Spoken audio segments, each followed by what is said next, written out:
قرآن کی عادت ہے بعض دفعہ اچانک ٹاپک چینج کر دیتا ہے، تو ہمیں تو یہ لگتا ہے کہ اس میں ربط نہیں ہے، لیکن چونکہ قرآن واعظ و نصیحت کی کتاب ہے، واعظ و نصیحت کرنے والا آپ کے احساسات اور جذبات کا خیال رکھ کے ٹاپک کو چینج کرتا رہتا ہے۔ اس کی مثال ایسے ہے جیسے ایک باپ اپنے بیٹے کو سمجھا رہا ہو اور درمیان میں وہ ضرورت محسوس کرے کہ میرا ٹاپک تو یہ چل رہا ہے لیکن ضرورت اس بات کی ابھی اس کو اس پہ تنبیہ کی جائے، تو فوراً ٹاپک چینج کر کے اس پہ تنبیہ کر دیتا ہے۔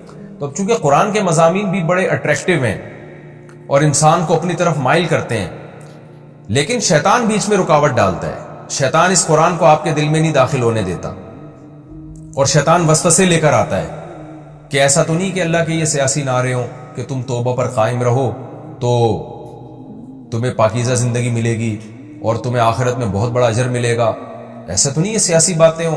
ابھی مزے کی جو زندگی، عیاشی والی زندگی جو گناہگار لوگ گزار رہے ہیں، پتہ چلا مجھ سے بھی محروم ہو گئے اور دنیا بھی مصیبت اور آخرت نہ نکلی تو کیا ہوگا ہمارا؟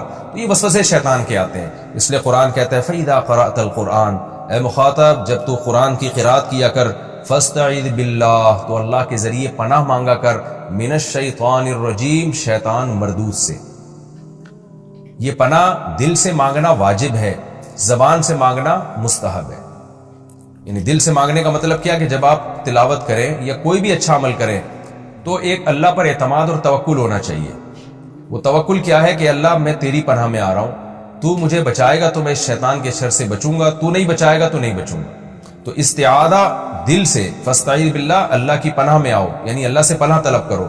تو یہ دل سے پناہ ہر اچھے کام میں، صرف قرآن میں نہیں، ہر اچھے کام میں اللہ تعالیٰ کی پناہ میں آنے کی کوشش کرنا اور شیطان کے شر سے بچنے کی کوشش کرنا، یہ دل سے تو واجب ہے اور زبان سے اس کا اظہار کرنا یہ مستحب ہے۔ تبھی تقریباً امت کا اجماع ہے کہ قرآن مجید کی تلاوت سے پہلے جب آپ تلاوت شروع کریں تو اعوذ باللہ من الشیطان الرجیم پڑھنا یہ مستحب عمل ہے، بہتر عمل ہے، سنت عمل ہے، تاکہ زبان سے بھی ہم اللہ کی پناہ میں آ جائیں دعا مانگ کے۔ ورنہ اس کا مطلب، اصل جو آیت ہے وہ اس کا مطلب ہے کہ اللہ کی پناہ میں آپ آؤ، اور اللہ کی پناہ میں کیسے آئیں گے؟ اللہ پہ اعتماد کر کے، اللہ پہ توکل کر کے، اور اس کا ایک ذریعہ اللہ سے دعا مانگنا بھی ہے۔ تو دعا مانگ کے بھی ہم اللہ کی پناہ میں آ سکتے ہیں، اور دعا کیسے؟ اعوذ باللہ من الشیطان الرجیم۔ تو قرآن کی تلاوت سے پہلے بسم اللہ پڑھنا بھی سنت ہے اور اعوذ باللہ پڑھنا بھی سنت ہے۔ اور اس میں شرعی مسئلہ یہ ہے کہ جب آپ بالکل قرآن مجید کی تلاوت کی ابتدا کر رہے ہیں، یعنی آپ کہیں کام سے فارغ ہو کر بیٹھے اب قرآن پڑھ رہے ہیں، تو اعوذ باللہ بھی پڑھیں، بسم اللہ بھی پڑھیں۔ لیکن اگر آپ قرآن کی تلاوت شروع کر چکے ہیں تو پھر بیچ میں جب کوئی نئی صورت آتی ہے نا تو پھر صرف بسم اللہ پڑھیں گے، اعوذ باللہ نہیں پڑھی جائے گی۔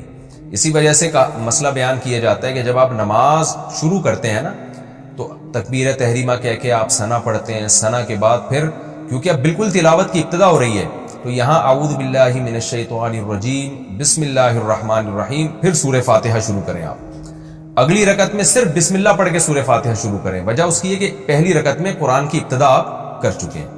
تو یہ ایک شرعی مسئلہ ہے، اسی آیت کی روشنی میں فقہاء نے بیان کیا ہے کہ فَإِذَا قَرَأْتَ الْقُرْآنَ، جب آپ قرآن کی قرات کریں، فَاسْتَعِذْ بِاللَّهِ مِنَ الشَّيْطَانِ الرَّجِيمِ، تو اللہ کی پناہ میں آیا کریں شیطان مردود سے، تاکہ قرآن کے جو مضامین سے آپ کو موٹیویشن مل رہی ہے، آپ کے نظریے ٹھیک ہو رہے ہیں، شیطان اس کو غلط رخ پہ لے جانے کی کوشش نہ کرے۔ إِنَّهُ لَيْسَ لَهُ سُلْطَانٌ عَلَى الَّذِينَ آمَنُوا، آگے اللہ نے بتا دیا شیطان کا کوئی زور نہیں ہے ان لوگوں پر جو اللہ پر ایمان رکھتے ہیں، یعنی پختہ ایمان رکھتے ہیں، وَعَلَىٰ رَبِّهِمْ يَتَوَكَّلُونَ، اور اپنے رب پر اعتماد اور توکل کرتے ہیں۔ یعنی کام میں جب لگ جائے نا آپ، جو اللہ اس کے رسول نے آرڈر دیا ہے، آپ اللہ پہ اعتماد کر کے اس میں لگ جائیں تو پھر شیطان آپ کا کچھ نہیں بگاڑ سکتا۔ جو شیطان کو لفٹ کراتے ہیں، شیطان کی طرف توجہ دیتے ہیں، ان کو شیطان بہکاتا ہے۔ اس لیے علماء نے لکھا ہے کہ وسوسے کا بہترین علاج یہ ہے کہ وسوسے کی فکر ہی نہ کی جائے، وسوسوں کی طرف توجہ ہی نہ دی جائے۔ بعض دفعہ شیطان آ کے وسوسے ڈالتا ہے کہ پتہ نہیں یہ کتاب اللہ کی کتاب ہے یا نہیں، جنت ہے یا نہیں، جہنم ہے یا نہیں، اس طرح کے نا اسلام کے بارے میں، اللہ کے بارے میں الٹی الٹی باتیں دماغ میں ڈال رہا ہوتا ہے۔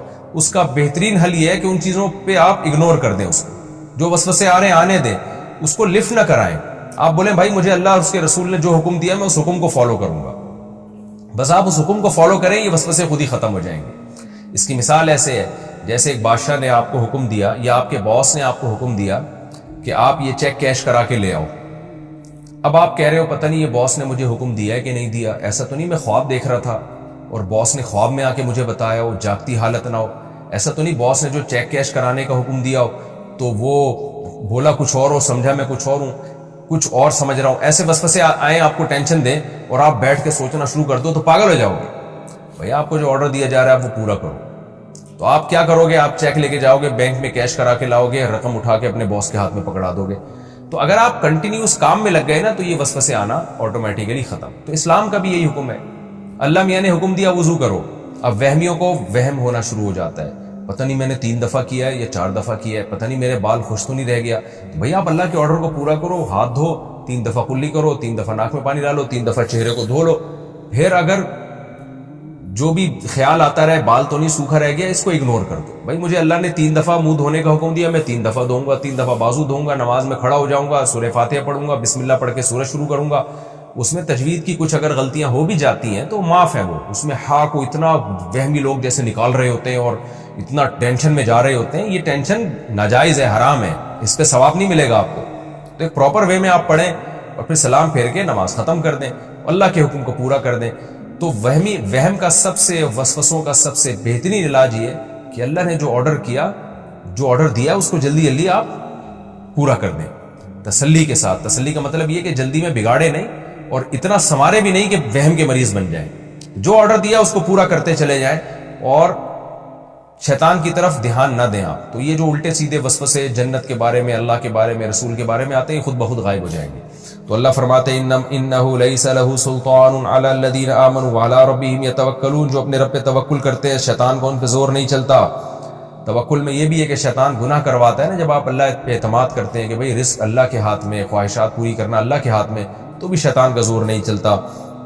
انما سلطانہ علی الذین یتولونہ، شیطان کا زور صرف ان لوگوں پہ چلتا ہے جو شیطان کو اپنا دوست بناتے ہیں. دوست کا کیا مطلب ہے؟ شیطان کی باتوں پہ دھیان دیتے ہیں، غور، چاہے وہ وسوسے کے درجے میں شیطان دل میں بات ڈالے یا واقعی کوئی برائی مزین کر دے، تو اس کی باتوں کو غور سے سنتے ہیں، توجہ دیتے ہیں، تو پھر شیطان کا ان پہ بس چلتا ہے. تو آپ شیطان کی باتوں پہ غور ہی نہ کریں. اللہ رسول نے جیسے جیسے کہہ دیا کرتے چلے جائیں. اللہ اس کے رسول نے حکم دیا اس برائی سے بچو. اب دیکھو نشے سے بچنے کا حکم دیا نا، لیکن شیطان نشے والے کے دل میں کیا وسوسہ ڈالتا ہے؟ بھائی ایک دفعہ پی لینے میں کیا جا رہا ہے، ایک دفعہ ریلیکس ہونے میں کیا جا رہا ہے، بعد میں توبہ کر لینا، اس طرح کی چیزیں. تو جو ان باتوں پہ دھیان دے گا وہ وسوسے میں آ جائے گا، وہ برائی میں آ جائے گا. جو کہے گا بھائی مجھے اللہ نے حرام کیا ہے نا گناہ، تو بس حرام کر دیا، میں نہیں جاؤں گا اس کے قریب، وہ بچ جائے گا ایسی چیزوں سے. تو اللہ نے اسی کا فرمایا کہ جو شیطان کو دوست بناتے ہیں، یعنی اس کو فالو کرتے ہیں، اس کی بات کو سنتے ہیں، تو شیطان کا زور انہی پہ چلتا ہے. والذین هم به مشرکون، اسی طرح جو اللہ کے ساتھ شریک کرتے ہیں نا، توحید میں کامل نہیں ہوتے، ان پہ بھی شیطان کا زور چلتا ہے.